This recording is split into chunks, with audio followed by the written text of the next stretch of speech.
What things work? Well, there's a lot of voodoo out there. There's a lot of stuff with lasers, and I'm not saying lasers do or don't work. I don't know. Right now the research is limited because most of it's sponsored by a company. Nioxone, different types of shampoos, do they work? I don't know. There's really no studies out there. So if you ask me, do all these things work for hair loss? The answer is, I don't know. I'm not saying they do or they don't. But what does work? Two things. Two FDA-approved medications, minoxidil and Propecia. Let me tell you how I do a consult with a patient regarding these medications. Let's talk about for men, for Propecia. Propecia, or finasteride, is an oral medication at 1 milligram once a day. It helps, remember that slide I told you about earlier? It helps take those vellus hairs and move them back toward thicker hairs. So that's important that you understand. It slows down that process, it reverses some of it. But when you get to full baldness, when there's no hair left, it won't reverse it. Okay? So it's helping slow it down. The big negative of Propecia is that once you stop taking it, you lose everything you gained over the time you're on it. The other thing about Propecia, the younger you are that you start, the better off. If you've got hairs that are not gone to vellus phase, great. If you've got vellus hairs, great. It'll move it back in the right direction. But if you've got a Norwood 7, like bald, you're not going to have much growth. You've got to start early. And so what's interesting is the patient that may not be a safe surgical candidate may be a great medical candidate.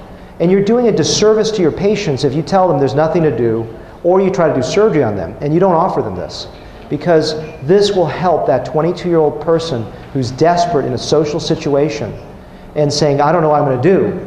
Some of these people are on the verge of suicide when they lose hair. So you've got to offer them the right things. Medicines are safe, but surgery may or may not be.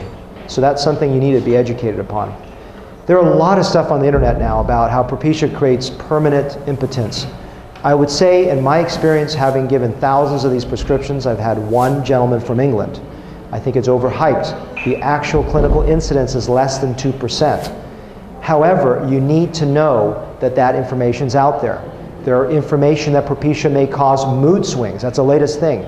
Breast cancer in women, and it doesn't really work in women, and you need to know that it's unsafe for women that are in childbearing age to have it, or touch a crushed pill, because it can cause an abnormality in a male fetus.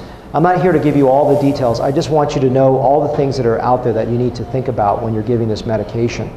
It is processed through the liver, so you need to tell patients this. But I really believe it's a powerful, powerful medication to help people, despite some of the internet propaganda to the contrary regarding some of the side effects. Because my experience with side effects is they're very, very limited. Rogaine, or minoxidil, is a topical. Okay, it's 5% for men, 2% for women, although I usually prefer to give my female patients 5% if they can tolerate it, because it speeds them on their results faster. Although, of course, the number one risk is secondary hair growth. If they get hair growth, then you got to stop it and move to 2%. Minoxidil comes in two versions, foam and liquid. Foam is the brand name, costs a little bit more. It has two benefits. It's easier to style, and it also does not have propylene glycol. So that incidence of about 23% allergy is down to very low, maybe less than 2%. But the efficacy, the benefit, is the same as the liquid. So sometimes I tell my patients, take the foam in the morning, the liquid at night, so they have better styling.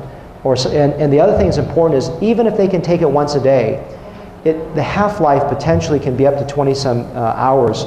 So just even once a day, once every other day, whatever you can do to take it, great. I just heard a lecture last week in Anchorage that in Thailand they're using oral minoxidil, which is what they originally had found for hypertension. They're giving it 5 milligrams. I haven't used that. For hypertension, it's 100 milligrams, by the way. So it's interesting. I think if you say, well, which one should I use for a guy? Both. It's like playing a piano with both hands. If you see a gentleman on 5 years of both products and he stops minoxidil, he'll lose some hair, because they go through different pathways, okay? I don't need to go through all the pathways. And if someone only takes minoxidil, lose a little bit of hair, and they add Propecia, they can actually gain some over time. So they both work really, really well. The one thing you want to tell your patients is that about 3 to 4 weeks after starting, you can get a little thinning with Rogaine because the hairs are being shifted into a growth phase or anagen growth phase. So they're shedding some of those telogen hairs, and that's normal, so they don't panic with that. It takes about 3 to 4 months on average to start seeing some changes with Rogaine, and it takes about 5 to 8 months to a year to see those changes with Propecia. So those are things to understand. I won't go to too much more depth. Those are the things I just want you to understand how I consult a patient. Also, don't forget there's camouflaging products.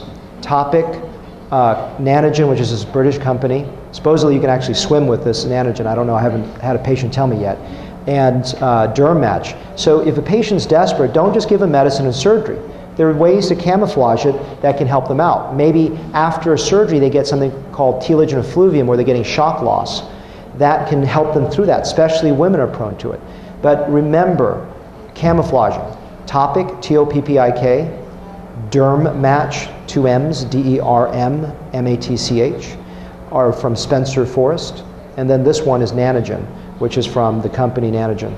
So these are things that help a patient out. And if they don't want to take medicine, they don't want to have surgery, at least be educated as a physician, a surgeon, to offer them other things, either in combination with surgery or medicine or in lieu of it. So my goal for you today is to educate you, if you're not a hair transplant surgeon and you don't even want to do hair transplant surgery, is to be an educated physician, an educated surgeon, and guide them. Because a lot of surgeons out there may not be ethical and or may not be knowledgeable, and they're doing a lot of hair work that may not be the best. So I really want you to be educated about all those things. Here's my little plug for my book. And the book is meant not to make money. I haven't even seen a dime yet. It's out of my passion because I really think it's the best book out there. It goes through all the safety. There's 8 DVDs, and it really helps educate, one for surgeons and one for assistants. It helps you train up all the assistants from scratch. So let's go into the surgical side of things now.